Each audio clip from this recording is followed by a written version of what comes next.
Hello and welcome to Brian Moore's Full Contact with the Telegraph. Well, round 2 of the 2022 Six Nations is now history. And as expected, England picked up their first win. It was quite a routine victory over Italy in Rome. Marcus Smith once again starred. And Eddie Jones said afterwards he doesn't think there's any ceiling on just how good this young fly half can become. We'll assess his role in the current England side, England's overall performance, and let's be fair, it was a frankly sloppy display from the Italians, who are going to carry on waiting for a Six Nations win. How many games has it been now? 30? Well, a lot. In Paris, what a game we were treated to on Saturday evening. France just edged out Ireland. It was a thriller. The result means France are the only side left in the competition with a 100% record, and they are rightly favourites to win it from here, but there is a long way to go, as we will discuss no doubt throughout this podcast. Even though Ireland lost, I thought they were quite impressive actually, and they showed they are firmly on the right track under Andy Farrell. We will recap that game with the former Ireland back rower, Alan Quinlan, who was at the Stade de France on Saturday. Elsewhere, Scotland. Oh dear, another disappointment. See, expectation, that's what it is, disappointment waiting to happen. Failed to back up their opening weekend win over England. It was a narrow defeat away to Wales. Welsh skipper Dan Biggar called it one of the best wins of his career as he celebrated his 100th cap by slotting a match-winning drop goal, and we'll speak to Biggar's former coach Sean Holley about his performance and the Welsh performance in general after many had written them off pre-game. As ever, we'll get stuck into some of your questions too. There were quite a lot this week, and that's what the Six Nations does for you. Delighted to welcome back alongside me the Harlequins and England centre Rachael Burford. Hi, Rach. Hiya, how are you doing? England were always going to pick up their first win of the tournament. They've never lost to Italy. What did you make of the game and performance in general? I thought it was quite a good performance. You know, it's off a tough defeat last weekend. But I think, the majority of the areas that you'd look at, possession, set piece, they were fairly dominant. I think the first half they really came out the blocks and started really fast and kept that momentum going. Second half was probably more around how well they defended and kept Italy out in those final moments and kept their composure. But also the will to continue to play as well, not just thinking about closing games out. Yeah, I mean, it's always difficult when you're trying to assess a performance against Italy, because you can say on the one hand, well, France were at home and they scored 5 tries against Italy. England were away and they scored 5 tries. And yet everyone can see there are flashes of very good stuff. The ruck speed was very good for nearly all the first half, and in the second half fell away, started to give penalties away again. And there's still a lot to do. I mean, Marcus Smith, he picked all the match plaudits up afterwards. Eddie Jones says, look, the sky's the limit. He's a fellow Quinn. He's a nice lad as well, isn't he? Yeah. Overall, are we right to say that he continues to impress? His game is continuing to develop in the right direction?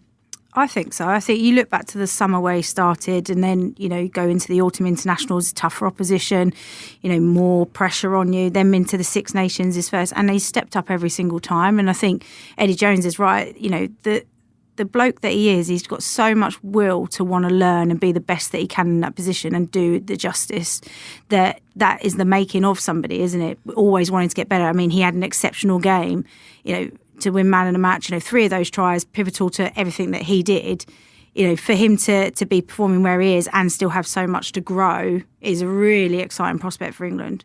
I mean, there were several times, and people probably didn't pick this up because they're not looking for it, but I noticed that, when he needs to commit to a ruck because he's the next one there, he doesn't shy away from that, goes in, doesn't always get it right, and sometimes you get bundled off it because, let's face it, against bigger forwards, you're gonna have trouble sometimes, but it's not for want of application, is it? And he's defending as well. Yeah. He may not clatter people like Johnny Wilkinson, but actually no one clattered people like Johnny Wilkinson.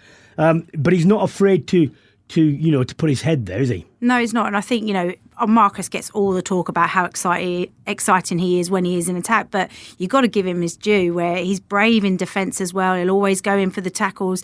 And like you said, a couple of those edge rucks where players were getting isolated, he was straight in there, getting in under the ball. So he's not afraid of that side of the ball as well. And I think, that's a real making of a player as well. You talk so much about 10s that just love to play and only want to attack and never defend. And I think, although Marcus will probably only want to attack, really, that's probably where his favourite time on the ball is, he's still brave enough to put his head where he needs to. What are they going to do when Owen Farrell is available? What do you think they should do? Well, I think it'll be interesting. At the moment, he's at the informed 10, so he needs to be starting in that position. Depending where Manu is, whether he's back and in the fold, to then where there's a place for Owen to be able to come back into the team. But look, I think Owen is one of the ultimate professional players, and I would suggest that he has massively supported Marcus in terms of how he's going about his business, how we spoke about just a moment ago about the will to want to learn and continue to get better. That's all what Owen is. Owen never takes a seat back and think, I'm in this position and I can just cruise here. So I think, he'll be learning still a lot from Owen. But yeah, it'd be interesting whether or not that 12 spot becomes Owen's when he's fit and back playing. Well, in my view, Eddie Jones has to make a firm decision on this. And in my opinion, he should say, look, 10, unless someone's injured, 10 is being fought over by Smith and Ford, or anyone else he wants to do. But, Owen, you are in the centre mix. So the demarcation, because once you started down this road with Smith, I can't see the point in going backwards, but because we can all see the potential there. By the time it comes to 2023, I think you've only got about 20 games maybe left and counting. So you want a fly half with a pivotal and seminal position in regards to decision making. You want your fly half to have somewhere around 30 odd caps, don't you? You need that sort of game experience because every time you play, you learn. But in that position, it's even more important. Yeah, it's vital, isn't it? Leading into that World Cup, you need to have a fly half that's well established within in the team, in himself, but also those around him. He's playing really, really well. How much he's leading by probably just example, has still got a long way to go yet. And having those games and having those, tight opportunities and, when things don't go your way, when they do go your way, all those learnings going into a World Cup is really, really important. And there's no point not allowing Smith to now grow over the next 2 years to really, make his mark in that shirt on the good side of things, but also when things aren't going great, how does he manage that and how does he work through that?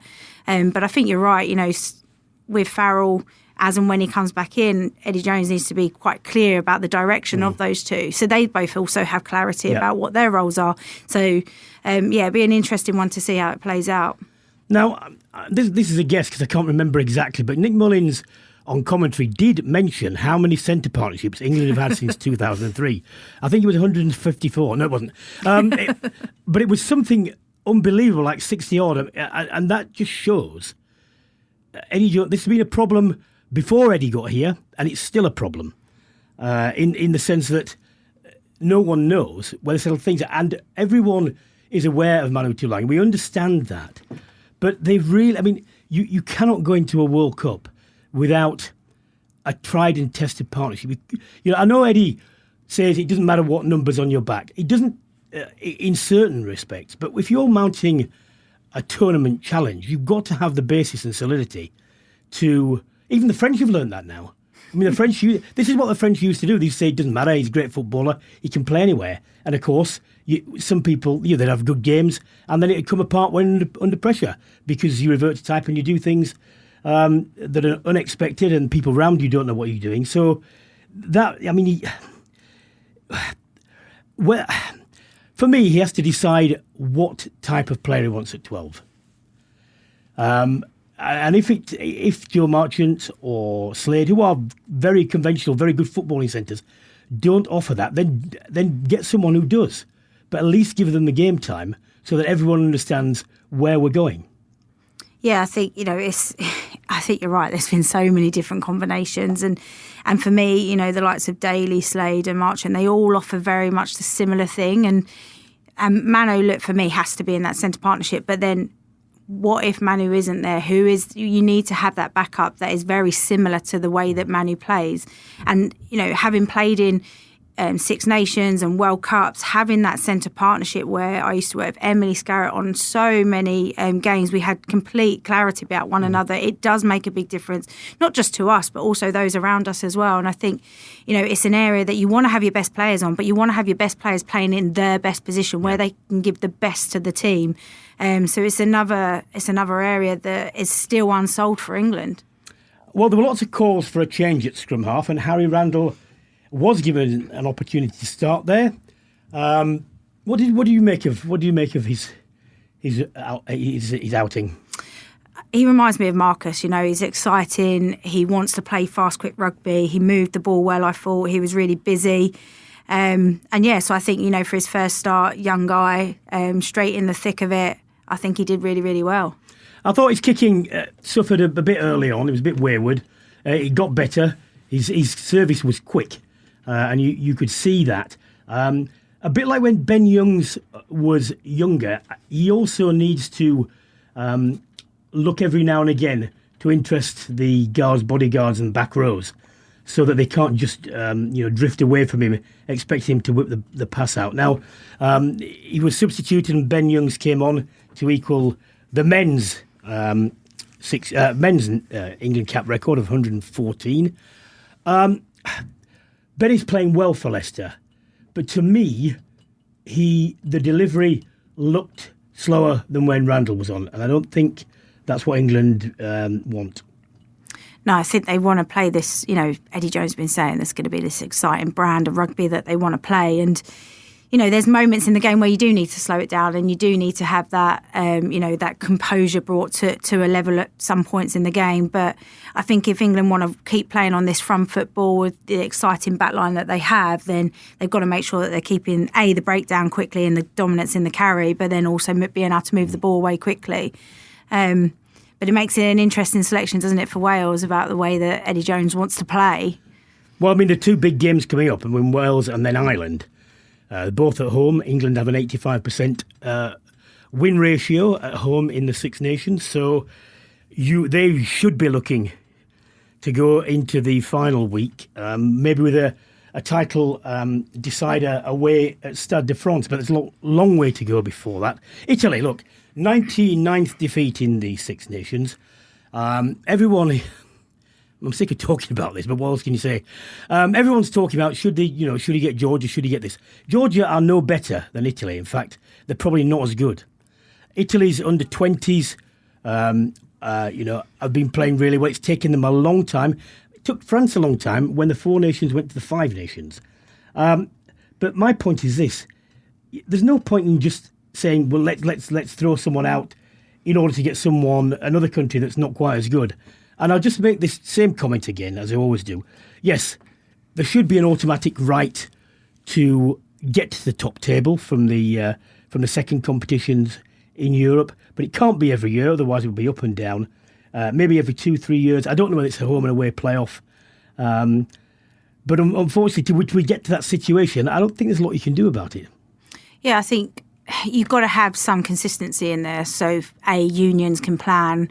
You can't just keep having teams come in and out. And look, I think Italy, they show signs of being competitive at times. There were some exciting, attacking moments that they had, but they just couldn't convert it. And, you can't really base one result of the under-20s versus the England under-20s, a 6-0 victory in that, suddenly we're going to have this unearthed talent come through for Italy and they're going to be super competitive. But, Italy have put a number of years and longevity into what they're trying to achieve. And, there's still plenty more a long way for them to go. But I think, as you said, the question's got to be, how could that look in terms of a team coming in and a team going down?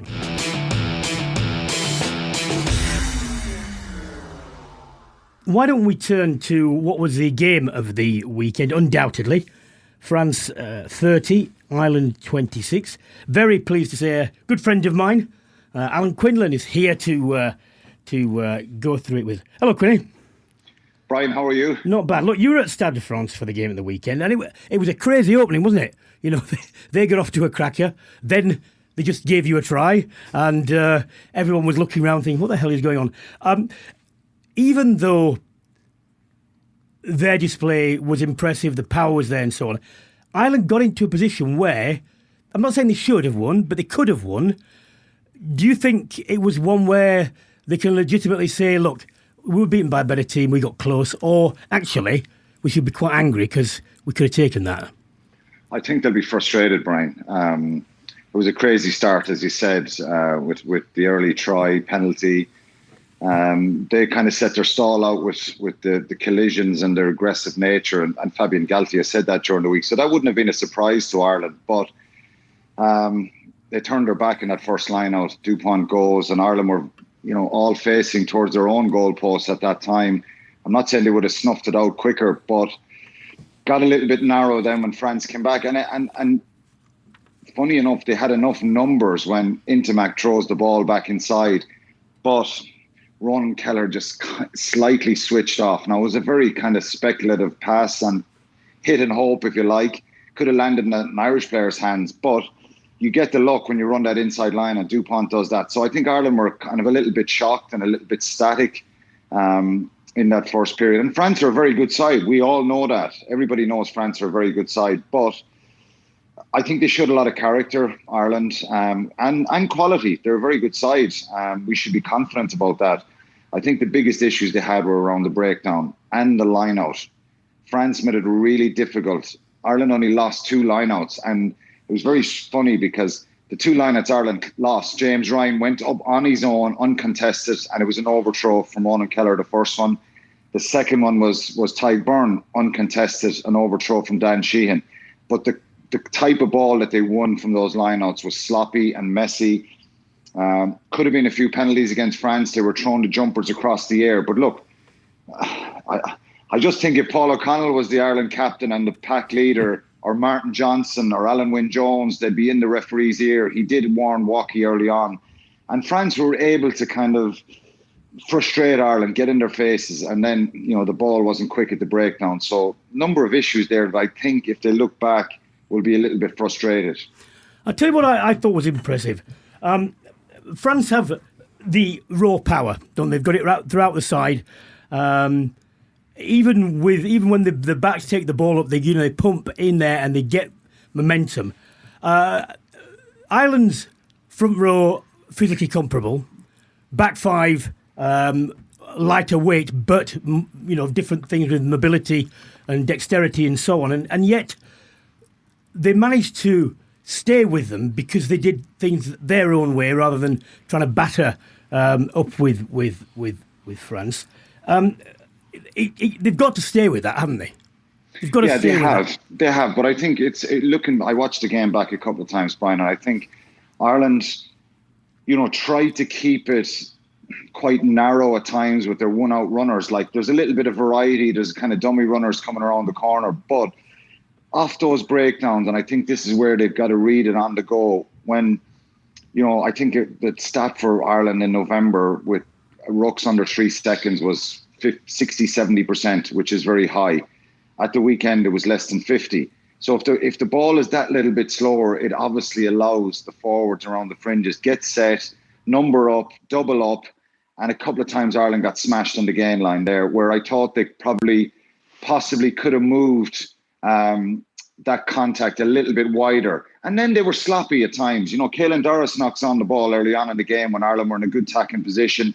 They end up back in their own 22, giving away a penalty. So Ireland can, down to pressure and being a little bit sloppy. But, the breakdown was an issue. And I think on another day, they'd certainly be, Paul O'Connell would be really disappointed with that, and the Irish players themselves. So, look, it's sometimes, yourself, it's down to that pressure of the opposition, and France are very good at that. So, it'll be... there was opportunities there, and Sexton missing then is another issue. I think Joey Carbery played really well, but he was quite deep, Carbery, a lot of the time, and it made it easier for France. Do you think there'd have been a different decision with the penalty kick or Goff in the corner if Sexton had played? Yes, 100%. Yeah, I think, look, at the end of the day, you kick in the corner, France stop them, and Ireland don't get the penalty. Well, everyone will be saying it's the wrong decision.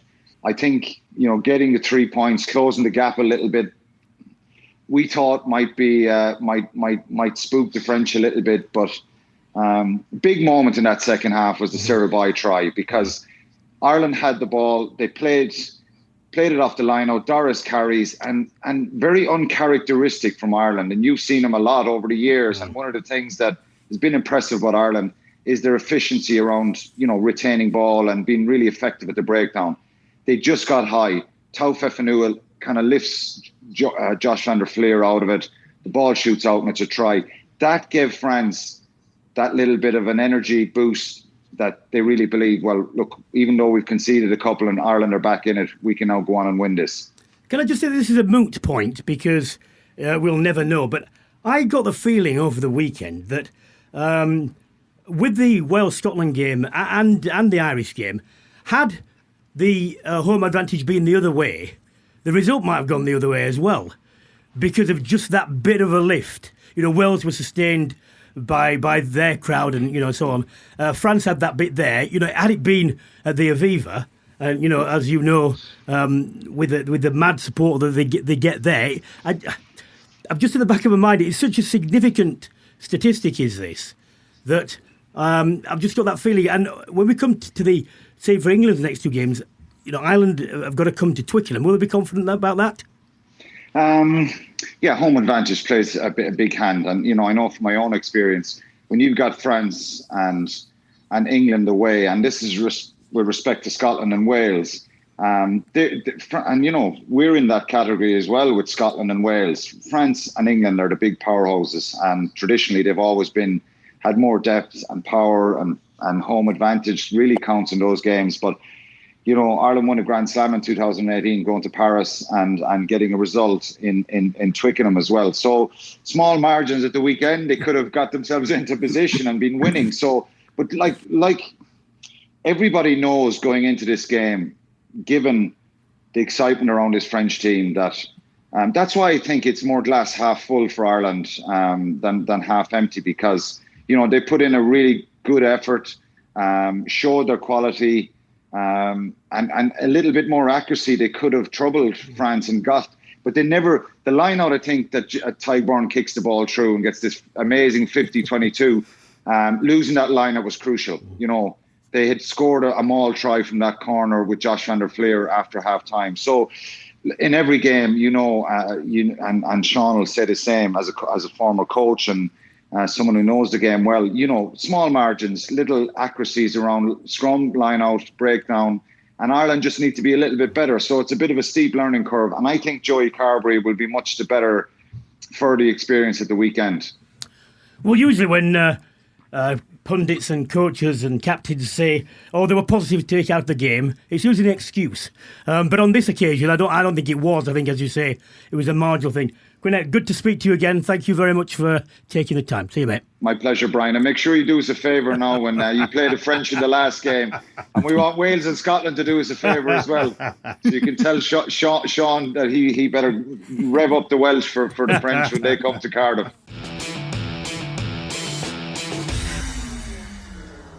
Well, why don't we go to Sean Hawley, former Ospreys head coach. Very good support of the show. Hello, Sean. Hiya, Bright. Scotland were full of expectation, and yet this was the second game in a row, actually three if you count South Africa, where their forwards were second best for quite long periods of the game, weren't they? And it was a tremendous performance up front all round by. What do you put there? There were two big improvements. The line out was a massive improvement, wasn't it? And also the ball carrying. So who do you think takes the plaudits for that? Well, firstly, Brian, I think it was almost the best game to have for Wales off the back of such a poor performance in Ireland. We were always expecting a backlash. The home advantage you just talked with Quinny about was a massive factor. But, you're right. It still needs to be done on the field. And, set piece, a lot of credit has to go to Jonathan Humphreys off the field. from a coaching point of view. They've had a lot of flack, particularly in the line out. Scrum was one area that we were okay against Ireland. There was parity there. But, our scrum, only 4 scrums we had, but we won a penalty in the first scrum, which Dan Biggar kicked 3 points, set us on our way. And as you know, set piece sets the tone. They went 100% line out. Adam Beard should take a lot of credit for that, for his line out call. I thought he had a great game all round, Adam Beard. Yeah, he did, and he's maturing all the while. Will Rowlands had probably his best game in the Welsh shirt. He carried well and hit a load of rucks. But the front row has been under a lot of pressure, and Wyn Jones stepped up. He's getting better and better off the back of the Lions tour. Thomas France had a big game, and Ryan Elias was named player of the match and hit all his arrows and carried really well around the field. So the ball carry and the effort was huge. It wasn't pretty, Bri. We only made 1 line break, but it didn't matter on Saturday. It was all about getting over the line and getting the win. And I have to say, I know games are won and lost up front, but our captain, Dan Biggar, on his 100th test was just inspirational. He drove the team forward. He was brilliant in everything he did. And, we got over the line. Unfortunately for Scotland, it just shows again that they cannot carry the weight of expectation. They perform one week and they don't the next. It's strange, isn't it? Because, I remember very distinctly last year at the similar sort of position in the tournament saying, could this be the time they've nailed this? And no, it wasn't. And I don't know what you do about that, because the players have shown that at times when they concentrate, they get the accuracy right and so on. It's not a lack of effort. As a coach, it must. What can you do about it? What would you be trying to say to them? Yeah, it's a real tough one. It's a tough question, that, because you look at the Scotland squad now. Have they ever had such a talent? Well, certainly not in maybe the last 20, 25 years, had a depth and a talented squad. All the key players are of the right age, Stuart Hogg, Finn Russell, Hamish Watson, they're all of the right age now to nail it, and yet they still can't. So what does Gregor Townsend do? He's shown up the defence. I think Steve Tandy has done a good job up there. He's got a lot of British and Irish Lions squad members in there. He has big game players, but they don't do it on a game-by-game basis. And it's just occurred to me, Sean. I'll tell you what they haven't had is, we were talking about Paul O'Connell just before you came on with Gwyneth, and Martin Johnson, and Alan Wyn Jones, and if you, sometimes it can only take that player who is the big man, and usually they are big men, and except to say, right, this is where we go, that's what we do, you all follow me. And whilst you've had players like Hamish Watson and so on, and there isn't that one man where you look in the Scotland pack, you think, oh God, right, okay, and that might be it. I think you might be right. You probably have got to think back to someone like Finlay Calder, as an inspirational leader up front. David Soul was a big player, and Tom Smith, even though he was a Lion, was probably a team player. He wasn't that leader. And then you think to recent times, the Scotland pack, good players, like we talked about Hamish Watson, Johnny Gray, Matt Ferguson has been excellent. But, is there that catalyst, that talisman up front? We're talking about their big players being Finn Russell and Stuart Hogg. They're in the backfield. We just talked about Wales' performance. It's been won and lost up front, that one.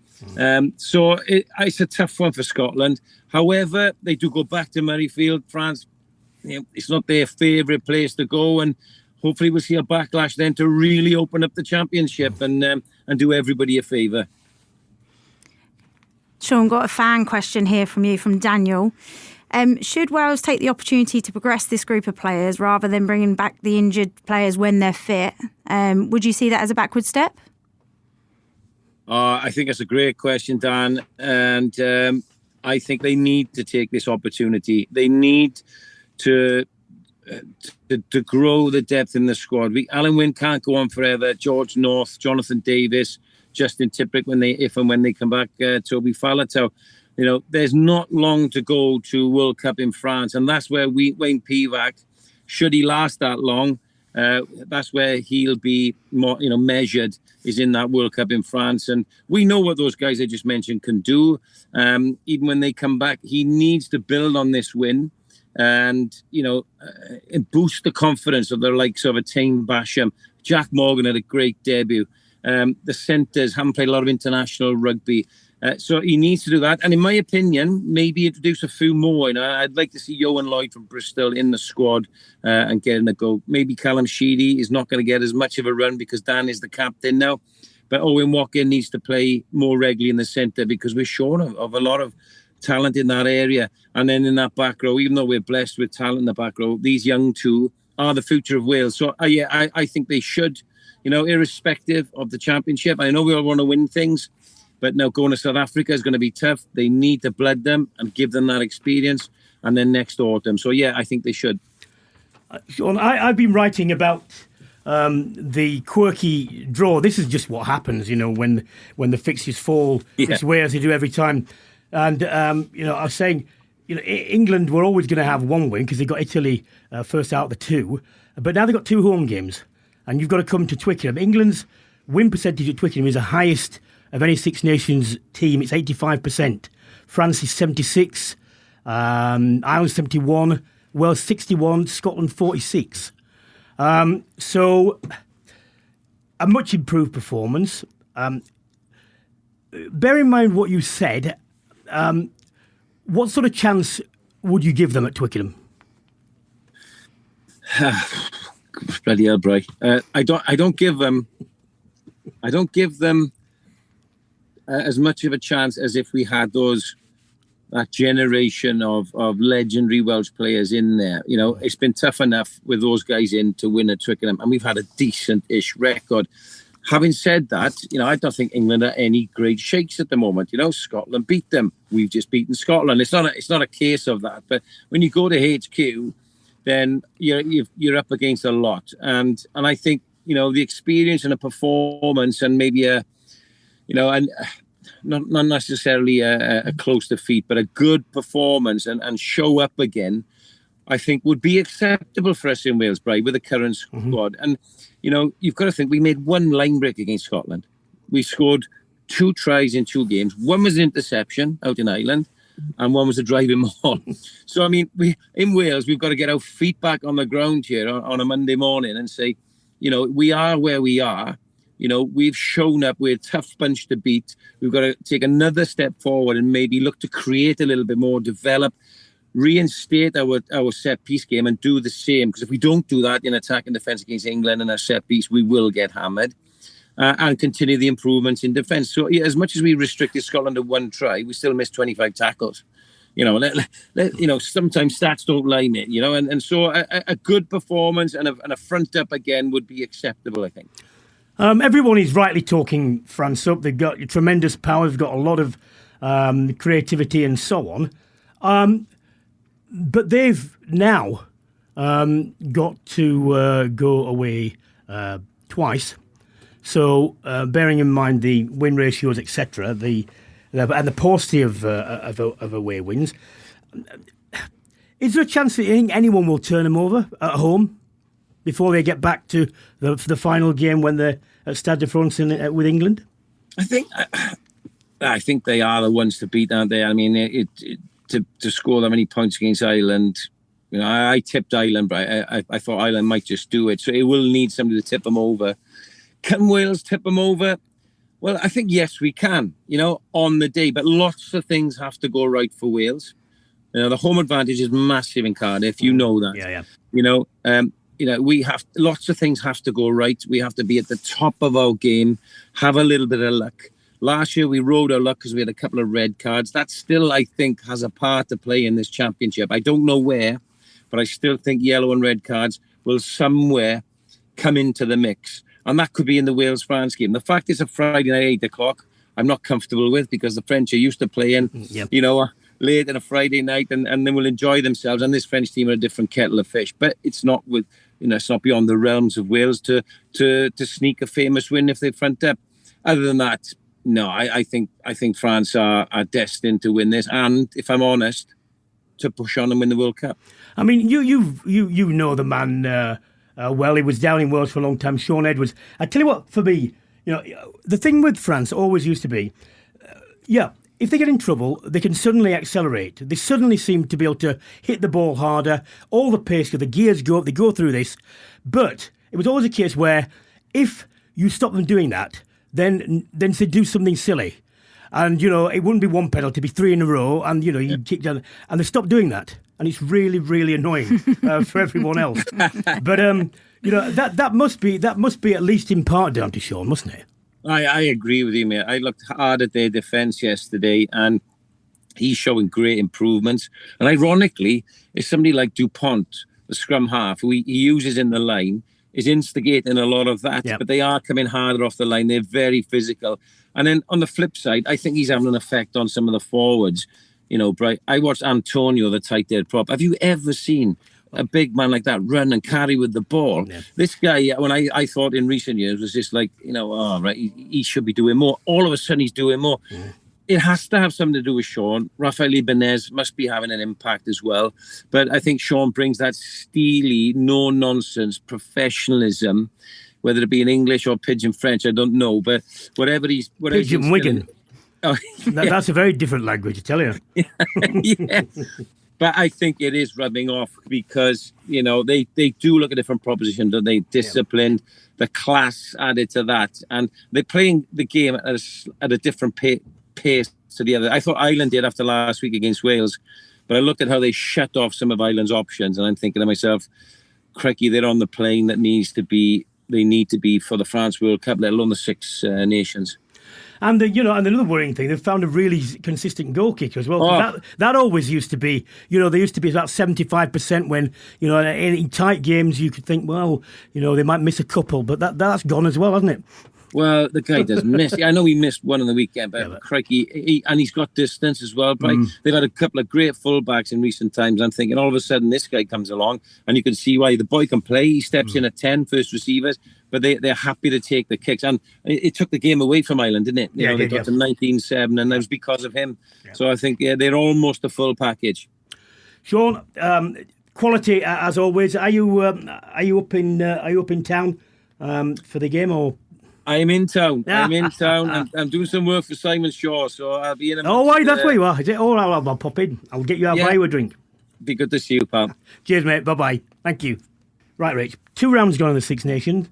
France are the only team who can win a Grand Slam, but as we mentioned, they've got to now play away twice. How do you see it panning out?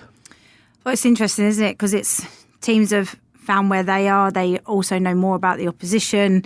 So it's such a big pivotal round, that round 3, especially after that break. Some teams like to keep the momentum, some teams don't. France are the team on form, but I think Ireland have shown where some cracks are.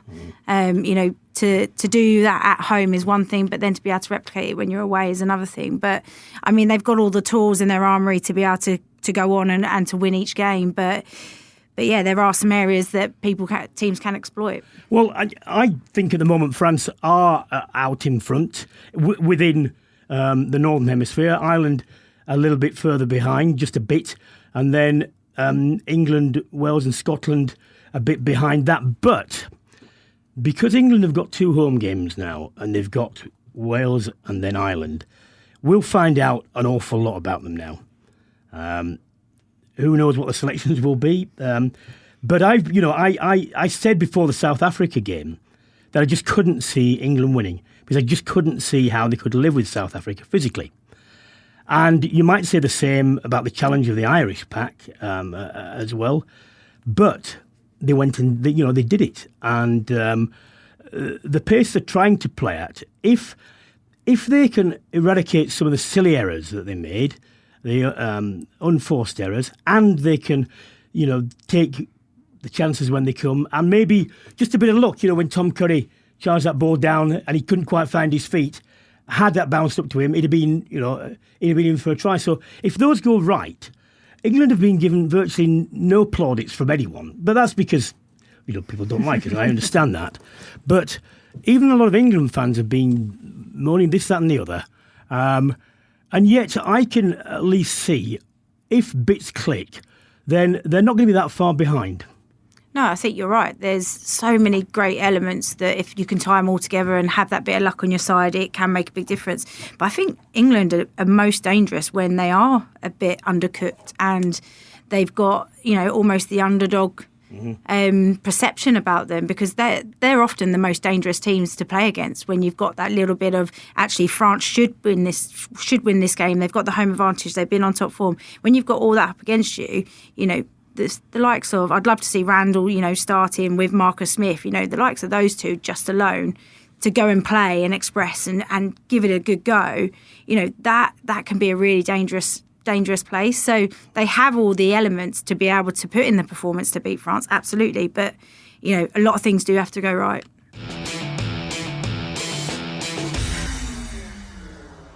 Well, Rich, before we go to questions, you were playing the weekend for Quins against Worcester. Convincing win. How's the season going? Yeah, the season's been a little bit up and down for us. We've been a bit inconsistent with some performances, and we've been blown ourselves away with how we performed in some games. But look, it's beginning to come to the business end, so the win at the weekend was really important for us against Worcester. But yeah, I think it's been definitely the most competitive league I've ever played in. In the years that we've been in this league, it's super competitive. There's no guaranteed win in terms of games at the weekend. So yeah, I think in whole the competition's in a really good place. Well, I said when it started and you were getting these 70 odd pointers that was unacceptable, but you had to give it time for the clubs to bed in and so on. We're getting fewer of those now, so that's in the right direction, and the overall standard is there. Everyone is trying to get their players into this, the Welsh, Scots, the Irish, because they don't have their own leagues, they're not as strong. And at the moment, you want the players, the good players, so it means... Can you see a point at which you say to the Celts, get your own league and leave ours alone? I think you do. I think you've got to put pressure on the unions to create their own domestic league locally, because you can't have everybody leaving Ireland, Scotland, Wales, and there's young kids that want to be, they need to have something on their doorstep that they're inspiring to. Do I think right now's the right time? No, I think maybe in the next 4 or 5 years' time, there needs to be the conversation starting now and the plans in place to grow local domestic competition. But yeah, I think there should be a time where, not necessarily completely ruling everybody out, but there needs to be some form of, cap put onto it. Well, there's a break for the Six Nations between March and April. Why is that? Well, obviously the Women's Six Nations kicks off, doesn't it? So I think it's important that where the league is now, there's so many internationals that play across the league, to keep it at the right level of being ultra competitive. Yeah. You need to have that break. And I think that's the right thing to do by the league, because also that's the business end as well. So a couple of results could really change how that league will look. So I think it's important. But there's still the cup that goes on, so there'll still be competitive games that go ahead for those not involved in the internationals. England are heavy favourites for the Women's Six Nations. They're on, and they've had some big performances. Can you see anyone getting near them? I can absolutely see France getting near them. It's always pretty touch and go between those two. Being away in France as well adds to that pressure. But yeah, I think, England have shown all their cards now. So I think everybody's aware of what's coming from them, and they'll be really well prepared. And, I'm not saying that Wales will be able to turn them over, but I think they're going to be far, far more competitive this season. And, they're always quite tasty games anyway, even without the Welsh players having the contracts. How long do you think that will take before the real benefits are seen? 3 years? 3-4 years? I think at least 2 or 3 years, yeah. When you first turn professional or semi-professional, you're learning so much about just being a professional, let alone it going into performance. So I think you'll probably see the fruits of all of that, the next World Cup cycle.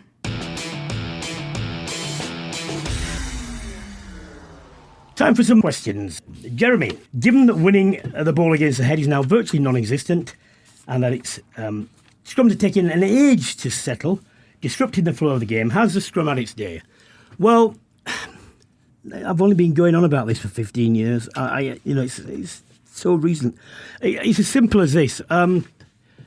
Scrums need to be competitive. We need to keep them like that in Union, because it gives an opportunity for players. Just take Jason Lennon, for example. He's not a ball player. He can handle a bit, but immensely strong. immensely fit, immensely courageous, and a vital point in the team. All front rows and so on. So we need that. But what we don't need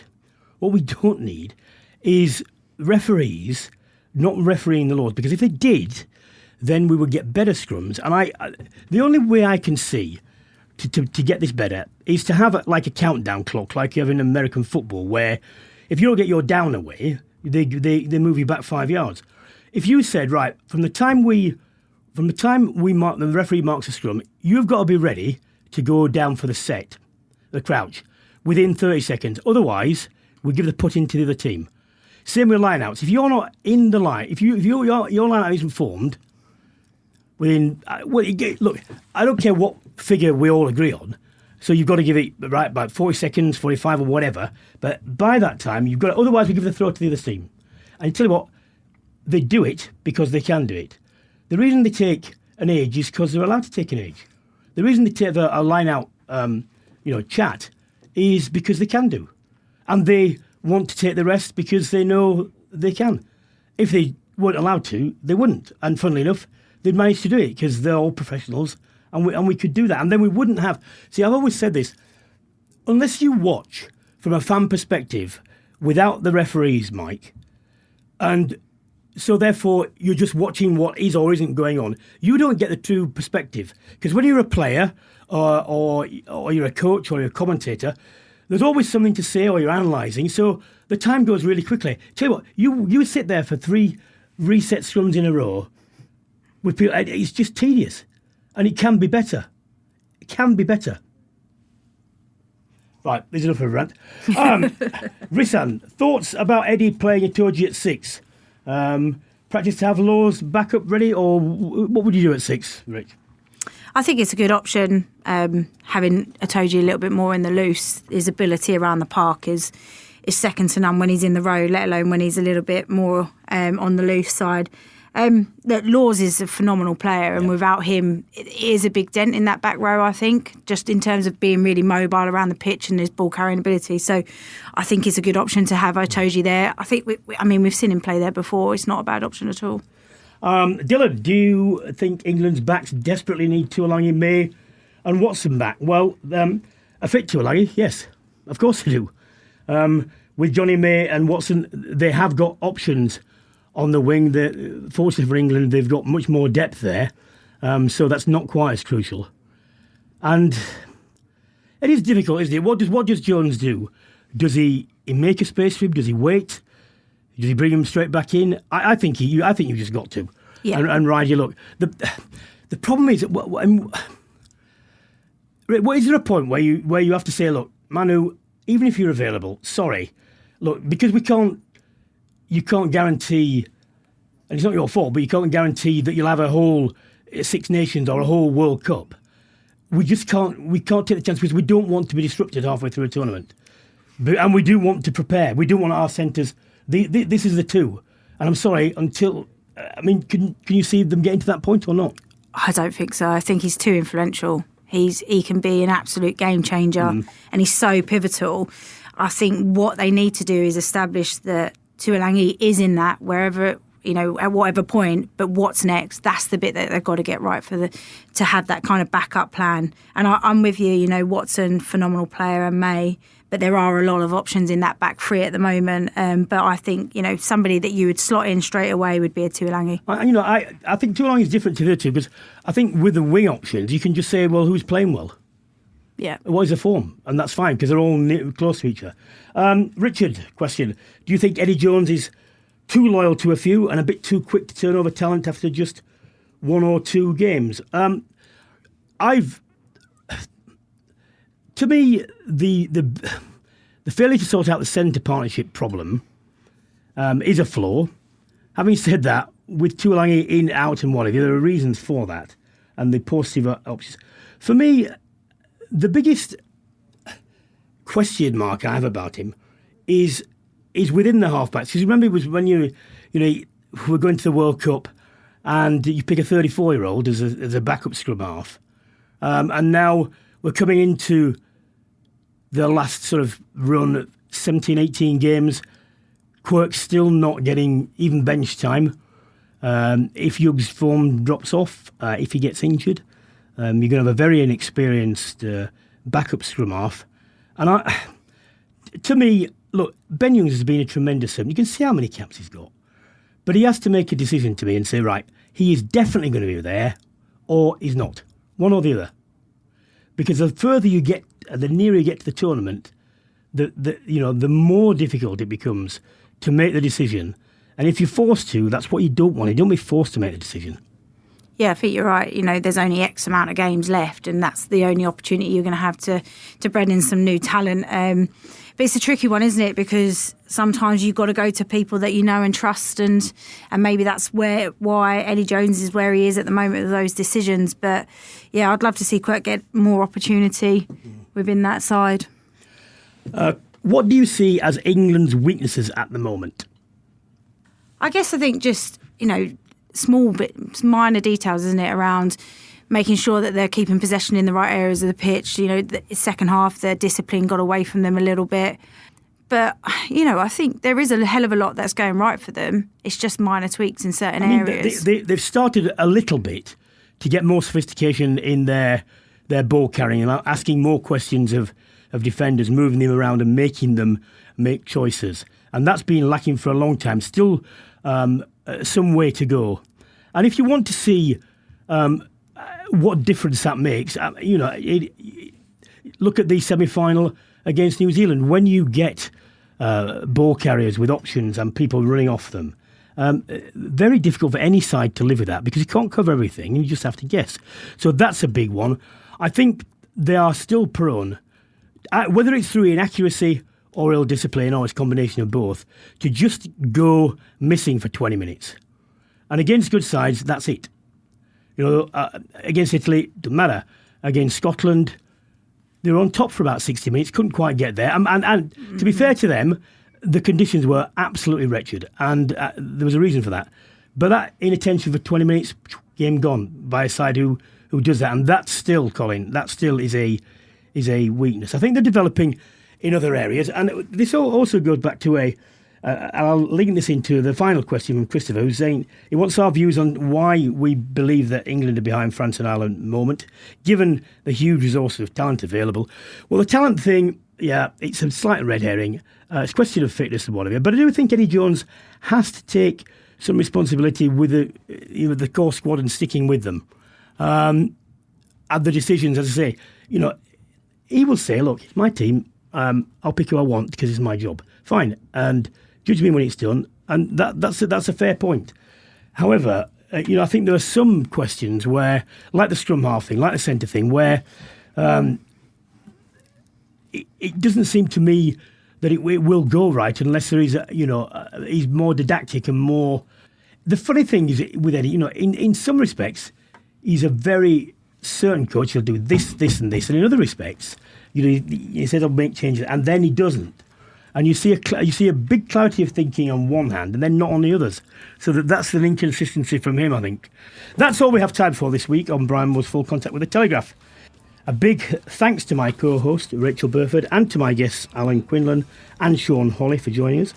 If you've enjoyed this episode, you can check out all our previous ones by subscribing to the Full Contact podcast channel. No matches next week in the Six Nations, but I'll be back next Monday as we build up to big round 3 in England's clash with Wales at Twickenham. Who doesn't like that? Until then, it's goodbye.